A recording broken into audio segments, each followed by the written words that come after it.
Gəldik part 2-yə. Həmin gün giririk kilsəyə, amma kilsə bağlı olur, içinə girə bilmirik. Biz də içini görmək istəyirdik. Belə ətrafında gəzirik, eləyirik. Amma səhər gəlirik. Səhərsi gün bizə deyir ki, başına geçirirsiniz, orada baş örtüyü olmadı və yubka olmadı. Allah'tan mən yubkadayam. Əlbəttə ki, mütləq girəcəm. Mütləq ora baxmalıydım. Və girən-girməz də bismillah deyirəm. O da xanımla göz-gözə gəlirəm. Deyirəm, sus da, başımıza iş açma.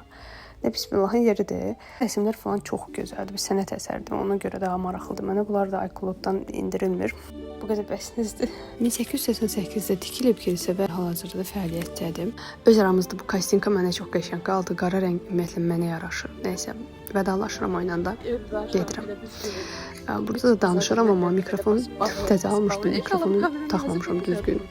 Ona görə maraqlı eksperiment oldu. Sonra gedirik İlsuya, dədə-baba diyarımıza. Əslində mən yarı İlsulu sayılıram, çünki babam bu vaxtda bəy olub və onu qətlə yetiriblər repressiya dövründə. Nəysə, bugün bəy nəvəsiyəm, ona görə macəramız bitdi.